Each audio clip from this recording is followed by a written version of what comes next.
Now, this is a movie I have an unpopular opinion on. Brave. This is one of the first 3D Blu-rays I got. I've had this one for a while, but I really like this movie. I genuinely think it's fantastic. I love the aesthetic. I love the setting. The 3D in this movie is out of this world. It's out of this screen. I'm gonna coin that phrase. The 3D is out of this screen, and it's really deep. Lots of stuff flies out of the screen. This movie is fantastic. There are some legitimately scary moments in this movie. I remember I saw this in theaters in 3D, and there are a few moments. There was a kid in the theater that started crying. That's how scary this was sometimes. And even I was a little freaked out. This is phenomenal. This is an amazing 3D get. If you don't have this movie and you have a 3D TV, absolutely need to get this movie. And I should say that I haven't seen some of these movies in a while, so my memory of them might be hazy, but I do make a point of rewatching them occasionally. Now this is one newer, more recent one that I got, and I've been looking for this for years, and I couldn't find it. I finally found it at a Second and Charles. It is A Christmas Carol. Now, I won't say that this is the best version of A Christmas Carol. I still stand by the Muppets version is the best version of A Christmas Carol. That's hands down the best version.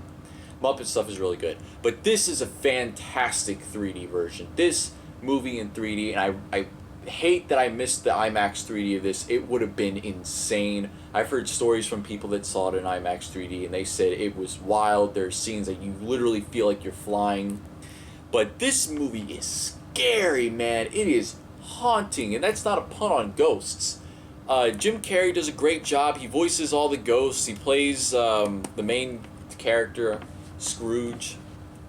But outside of getting this as like a really cool 3D get, this is not really a Christmas Carol movie that's fun for the whole family. There is some legitimately disturbing and uncomfortable imagery in this movie. One of the scenes I can think of now is when after Scrooge has been visited by his dead partner, he looks out the window and there's like a bunch of ghosts with chains, and they're like moaning and crying and screaming in terror, and man, it is unfun. But the 3D, fantastic. So this is one I would pick up purely just for the 3D. And if you're a fan of this movie, that's great too. I don't completely hate it as much as many other people do, but the 3D is definitely worth it. This is another really good one. This is one that I have been looking for a very long time. I could only find the sequel in 3D, but Cloudy with a Chance of Meatballs. This is a fantastic 3D movie from Sony Pictures Animation. It's a fantastic movie in and of itself. I believe this was the directorial debut of Phil Lord and Chris Miller, and you can tell that they really loved this story. This is based off of a children's book of the same name, and you can tell that this was their dream movie. This is the one they always wanted to make, and you can tell everyone's having so much fun. It's a very creative and inventive movie, and they take the source material and they do something fantastic with it, and on top of that, they have a phenomenal 3D experience to go with it. This is one I highly recommend picking up in 3D, because not only is it a great movie, it's a great 3D movie. Now this is this is an older film, and I got it really cheap, and I got it purely for the historical value of it, and that is Comin At Ya. I'm not a huge fan, or I haven't really seen a lot of westerns. This one's a pretty decent movie in and of itself. If you can watch it in 2D, then I'd recommend that. But the title has nothing to do with the movie itself. It is strictly there to push the 3D aspect. This came out in 1981, I believe. And the 3D in this movie is hard to watch sometimes. They did this weird thing, before I get to the 3D, they did this weird thing where when they restored it, they made some of it color and some of it, in black and white. It's such a bizarre mix. Sometimes characters will be in color and the scene itself will be in black and white. It's all over the place. But as if that didn't make it hard enough to watch sometimes, the 3D in this movie, they really push things out of the camera like really hardcore. And you know that if I'm saying that this movie's hard to watch in 3D, and I watch a lot of stuff, and I've seen a lot of my stuff in 3D, and when I was like testing out 3D for the first time, I made a lot of hard to watch stuff. But this one, man, it is difficult. I've only watched this once, but it's really distracting. The 3D in this is very distracting. But if you're a fan of stuff coming out of the screen, this is going to be the one for you. Not one I would recommend to run out and get, though. Now, this movie was the first one from Leica, and that is Coraline. This movie in 3D is phenomenal. This is one that I highly... This is like top 10 3D movies to own. If you have a 3D TV and you don't have Coraline, you absolutely need to get this movie.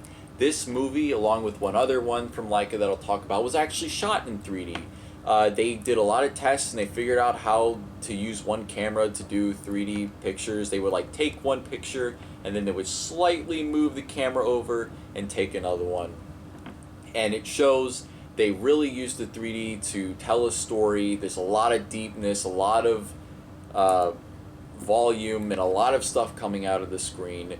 This is the best of all worlds, and it's a fantastic movie to boot. I mean, even without the 3D, this movie is well worth the watch. But this is an absolute must-have. I remember when I saw it at Best Buy, I was like, I gotta get this immediately, and bam. I really wish I could have seen this one in theaters, but I missed out. Now, this is one I haven't watched in a while, but I remember not being super impressed. I think it was a Sci-Fi Channel original that got a 3D Blu-ray, but it is called The Darkest Hour, and I can't even remember what it's about. The cover kind of makes it look like they're being chased by somebody wielding a proton pack, but I think it's like the light or like some dark monster thing. I haven't seen this in a long time. I just remember not being super impressed with the 3D. I do believe this was filmed in 3D, and the thing about 3D is that people like, oh, I hate post-conversion or whatever. There's a lot of fantastic post-conversions, and this movie is one of those movies that goes to show that even though it's filmed in 3D, if you have someone behind the camera that doesn't really know what they're doing, it's going to come out like ass.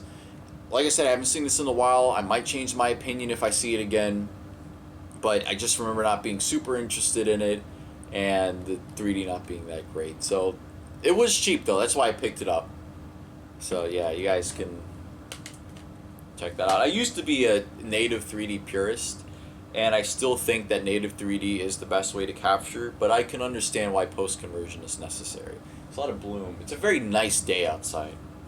Day of the Dead 3D. This was another cheap pickup. I actually got confused. I had a small brain moment. I thought this was a movie from the 50s for some reason, and it was like a classic 3D 50s movie. It is not. It came out... I don't remember when it came out, but they said this is supposed to be a 3D movie, and I don't see it. I should probably watch the whole thing. I only watched a little bit of this, and I'm like, this movie doesn't look like it's in 3D. It looks like a really, really shit post-conversion job. I'm not... Okay, yeah, it says right here in the back. This movie was originally filmed in 2D and has been post-converted to 3D. That's one of the first times I've ever seen that. It's like a little asterisk on the back. But yeah, this is a not great post-conversion. I didn't even know I was watching a 3D movie most of the time. Most of the time, it's like they take the 2D frame and they just push it back. So like the actual 2D movie is just pushed back into your TV. This is a waste of time. Waste of time. Now, this is an interesting one. I do have a few documentaries, and I'm not totally against getting documentaries. But James Cameron, the master of 3D himself, he made a movie about going to the bottom of the ocean, and he brought some 3D cameras along, and he filmed the whole thing. And this is a fun 3D movie. If you just like seeing native 3D and lots of deep 3D and going under the water, this is a good one. This is the fun movie to pop in and show your friends, like, hey, this is how cool 3D can be. Not like at the top of the list of things I'd recommend, but you won't be sad that you picked this up.